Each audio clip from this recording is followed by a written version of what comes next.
Hello and welcome to Central Florida Salute YouTube. I'm your host, Bob Peters, and I am here with my good friend, Kathryn Wilgus, to talk about women in military history. Kathryn has been on my show before. She is a retired Lieutenant Commander, United States Navy, Afghanistan combat veteran, and I'm proud to say a good friend of mine. She did a presentation here on Veterans Day and several other places that I didn't get a chance to film it. So Kathryn, I asked her to come back so we can get this out there to celebrate women, because this is Women's History Month. And by the way, it's March 8th. What is that? Today is International Women's Day. International Women's Day. March 8th. So Kathryn, I'm going to leave it up to you. Well, you know, Bob, since we are such good friends, I am blessed to actually have you as a friend, and everything that you have done since I've known you, not just for me and for Ashley's House and Villagers for Veterans, but for all veterans in our community. And I wanted to take this time to actually thank you in person, and I want to give you a personal check of $1,000 for you to continue for what you do. Oh, thank it's you. blank because I wanted to make sure I did it right, but yeah. thousands in there, that's what matters. Oh, hey, yeah, we can use that. All donations, we are tax deductible, and it's thanks to our next guest, who's going to be out here a little later, Bill Suki, who is with the Florida Arts and Media, and we're under his 501c, but that's enough of that. I want to have your presentation because I'd like to get it out there for young people to learn, especially young women. Okay. This month of March is set aside as a time to celebrate the many contributions and achievements of women in our society. An opportunity to learn more about what we can do and have done to improve our equality. Women's History Month is celebrated in the United States from March 1st to the 31st. Since 1911, on March 8th, has been recognized as International Women's Day. We celebrate Women's History Month to remind ourselves of the accomplishments of women throughout the years of our culture and our society. But what about our women's achievement in the military? This is a chance to reflect on the trailblazing women veterans who have led the way for our change. According to the U.S. Census, the first collected data on veteran status goes as far back as 1840, and only men were considered veterans through most of the nation's history. The who of military service only changed again in 1980, when the census counted women as veterans for the first time. Women had long been connected to the U.S. military since its inception, even before they could formally serve or be recognized as veterans for their service. The 2022 U.S. Census shows that there were approximately 14.5 million men and 1.7 million women veterans. As a combat woman veteran, I am honored to share with you today some notable women veteran service and sacrifice to our country. Thousands of brave and capable women risked their lives for our country, despite the laws and policies intended to exclude them from service and combat. This month, I want everyone to think about the sacrifices of the women who are currently serving, here and abroad, those who have served, and those women that paid the ultimate sacrifice in defense of our great nation. I represent one of over 3 million women veterans who have served in or with the armed forces since the American Revolution. Did you know women have served in the U.S. military are often referred to as the invisible veterans? Because their service contributions until the 1970s were largely unrecognized by politicians, the media, academia, and the general public. Because of their quasi-military status, the early female pioneers in the military volunteered to wear the uniforms, submit themselves to military rules, and risk their lives in service to their country, all without the same benefits and protections of the men whom they served with. Even though women have not always been considered qualified for veteran status in terms of receiving benefits from the Department of Veteran Affairs, even after women have been granted veteran status, there are still issues of access, exclusion, and improper management of health care. The situation for women improved somewhat after World War I and again after World War II. It was not until well after World War II, however, that women who served in the military began to officially be recognized as veterans. According to the VA, the total population of women veterans is expected to increase at an average rate of about 18,000 per year for the next 10 years. Women had been serving in the military since the Revolutionary War, standing alongside men behind the scenes or on the front line, with the courage and determination in one capacity or another. In 1782, Deborah Sampson served in the General Patterson's army disguised as a man. She was wounded after 2 years of service, and her true identity was revealed. In the book, They Fought Like Demons, historians have found evidence that at least 400 to 1,000 women dressed as men and fought for the North and the South in virtually every battle of the bloody Civil War. There were 60 casualties. Dr. Mary Edwards Walker, at the onset of the Civil War, traveled to Washington to join the Union Army. She was denied a commission as a medical officer, but they offered her to join as a nurse, and she declined. In 1862, she worked as an unpaid field surgeon near the front lines of Fredericksburg and Chattanooga. In 1863, Dr. Walker became the first female U.S. Army surgeon following her commission as a contract acting assistant surgeon during the Civil War. She routinely crossed the lines to treat the wounded. In 1864, she was detained by the Confederate troops and arrested for spying. After spending 4 months as a POW, Dr. Walker was freed in a prisoner exchange, man for man, and ultimately surgeon for surgeon. President Andrew Johnson signed a bill on this day in November 11, 1865, to present Walker the Medal of Honor for meritorious service at the age of 33. In 1916, 51 years later, Walker's medal was rescinded with 910 others for there being, quote, no evidence of distinguished gallantry. Walker refused to surrender her medal and died in 1919 at the age of 86. However, in 1977, when hers was reinstated by an Army board that cited, quote, her distinguished gallantry, self-sacrifice, patriotism, dedication, and unflinching loyalty to her country, despite the apparent discrimination because of her sex. After the Battle of Gettysburg, July 1863, the bodies of 2 Confederate women in uniform were found. A Union flag bearer, also a woman in uniform, was killed on the hill near Pickett's Charge. 1866, Kathy Williams became the first black female to enlist when she joined the U.S. Army as a man. She was the only known female Buffalo soldier. In 1898 to 1902, during the Spanish-American War, 1,500 women served and 22 casualties. It was not until World War I that the military implemented a physical examination requirement for service members, thus making it impossible for women to continue disguising themselves as men in order to serve. In 1917 to 1918, World War I, over 30,000 women served, 21,480 in the Army Nurse Corps, 2,000 in the Navy Nurse Corps, 12,000 yeomen, 305 women Marines, and 200 in the Army Signal Corps. There was 500 casualties. During 1940 to 1947, during World War II, over 400,000 women served at home and overseas as mechanics, ambulance drivers, pilots, administrators, nurses, and other non-combat roles. 88 women were captured and held as prisoners of war. 400 casualties. The wartime files of the Women Air Force Service pilots, better known as WASP, 1,830 were admitted, and ultimately 1,074 WASPs ferried over 12,650 planes and flew over 6 million miles in every single type of military aircraft at the time. 38 women pilots who died during their service were classified and sealed.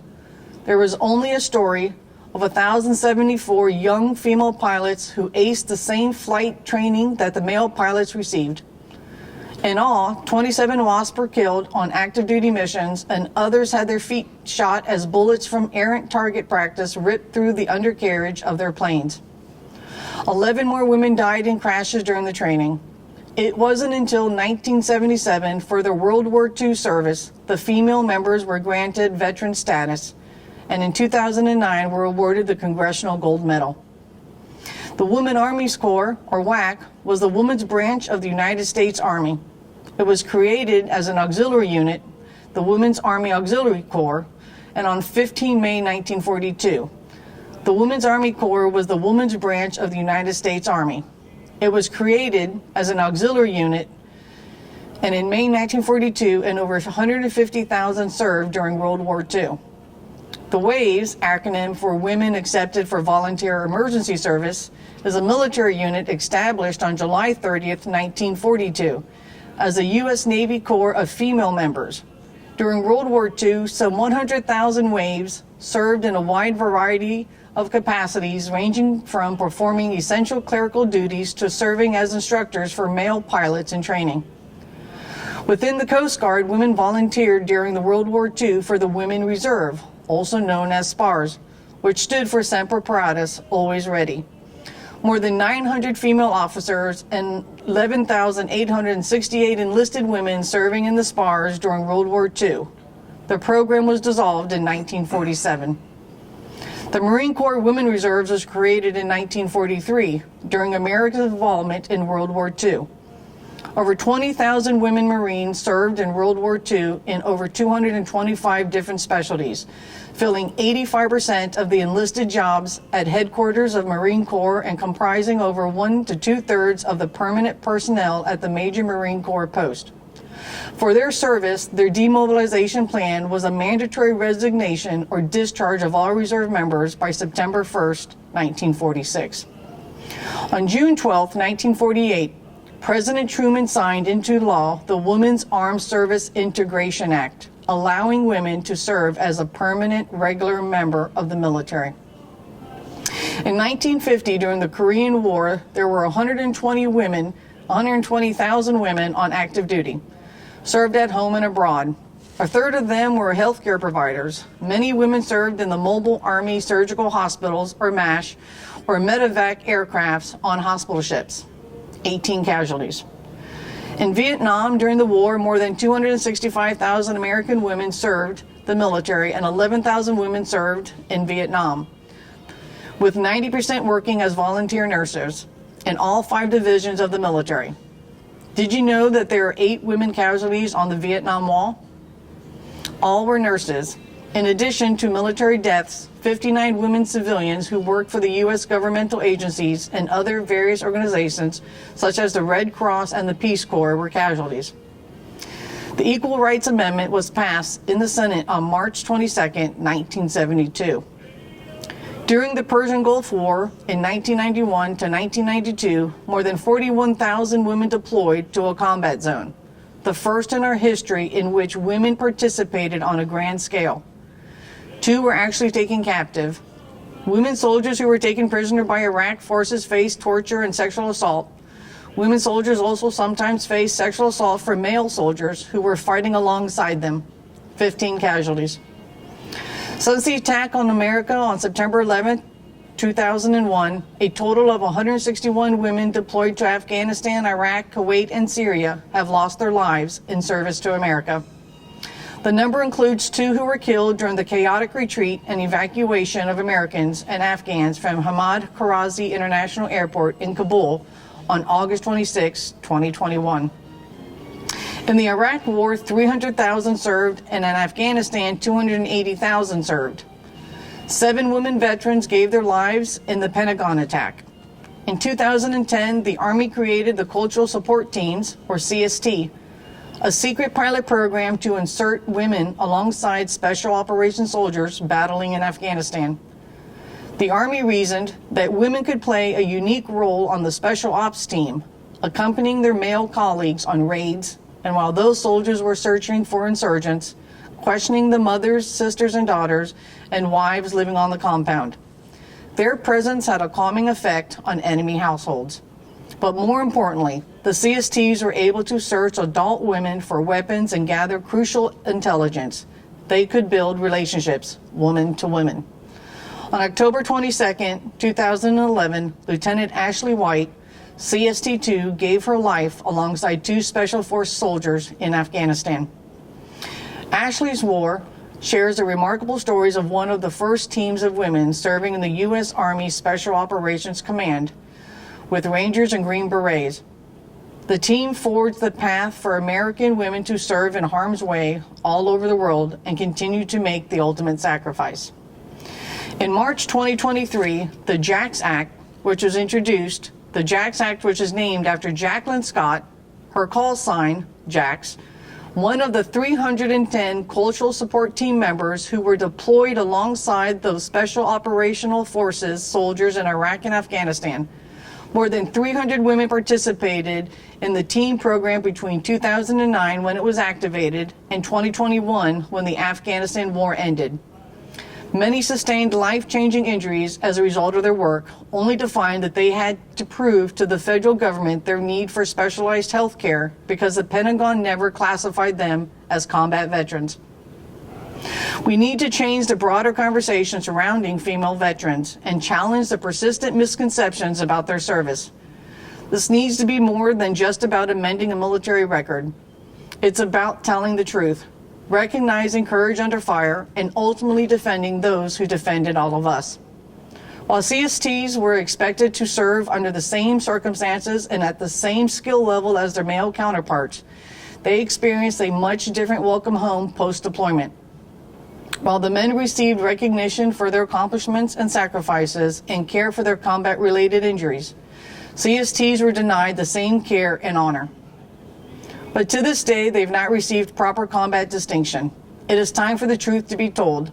The JAX Act is not a new entitlement.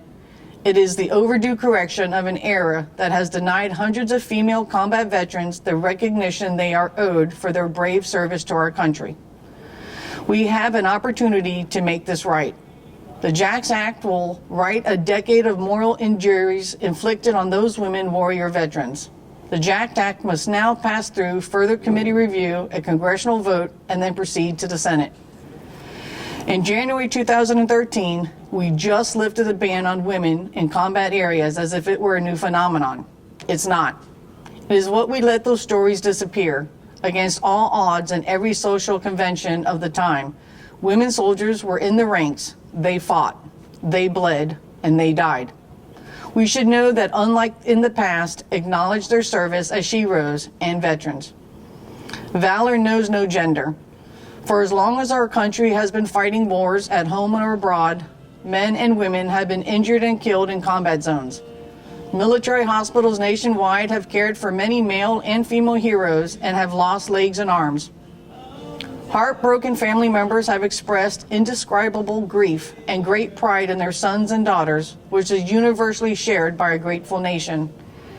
It is always heartbreaking when soldiers die, but the loss of a woman, for whom as society treasure as mothers, daughters, and sisters, is indisputably were higher in the Middle East and wars than ever before. We must continue to share our stories, to remember what they sacrificed for the rest of us. Because few men and women choose to put their lives on the line to serve and defend the Constitution. Few go towards danger, willingly facing the atrocities most of us can't fathom. But for those that do and serve, knowing that death may be the outcome, we can rest assured that our sacrifices, physical as well as emotional, will receive our gratitude and will not be forgotten. Your presence here today, listening to that of the people gathering and all across America, is a tribute to those men and women that have served before us and those that are serving today and those choosing to serve tomorrow. This is a way to say we remember and we own our moment.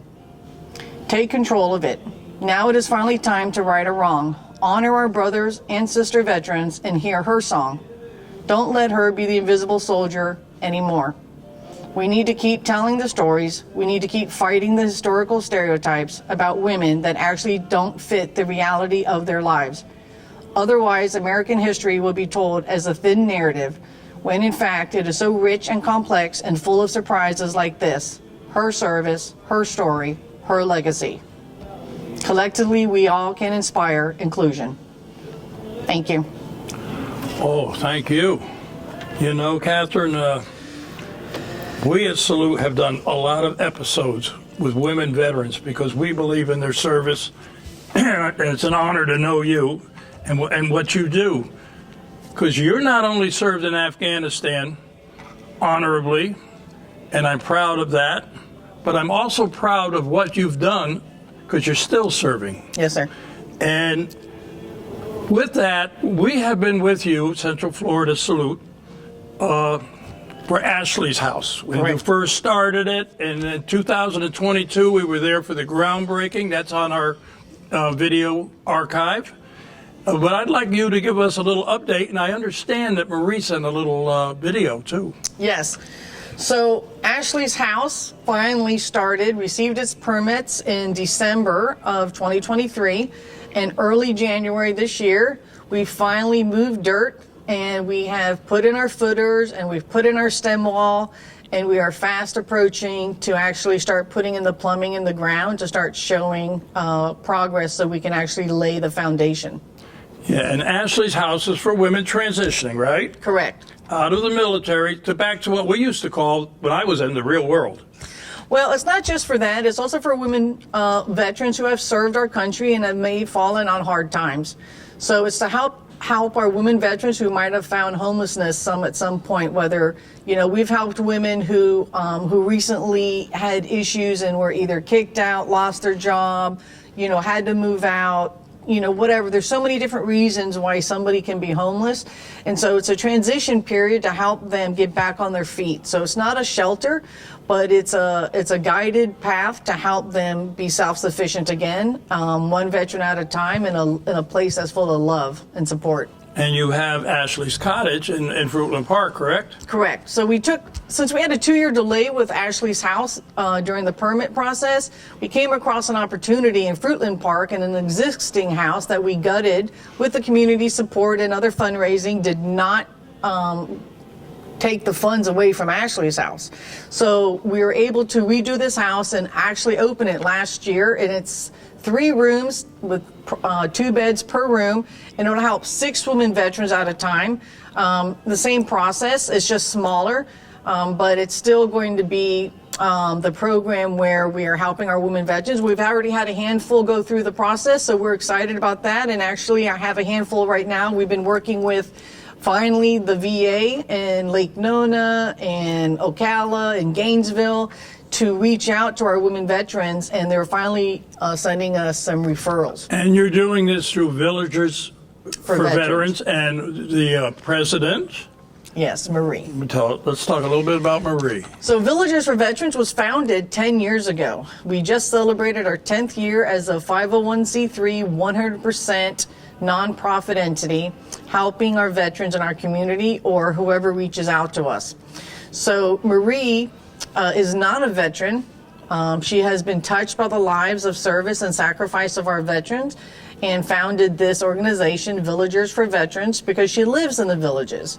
And the villages has thousands of veterans that support her programs. So we do a lot of fundraising opportunities. You can go to villagersforveterans.org. You can see opportunities to attend a concert, to attend a movie showing, to attend bingo, all these different events that all go to 100% helping our veterans in our community.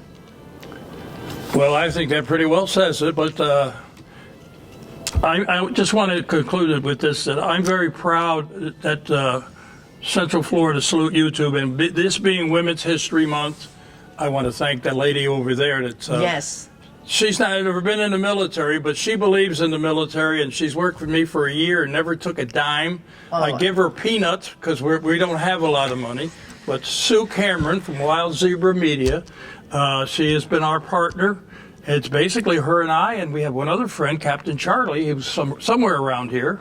But we are hoping to get this program, what you just said, out there to the school system, I hope. If somebody wants to know more about Kathryn Wilgus, if you want to give out an address, an email, or no? Don't tell them to call me. Well, I'm online at villagersforveterans.org in the About section as part of her board member. I'm the vice president of Villagers for Veterans.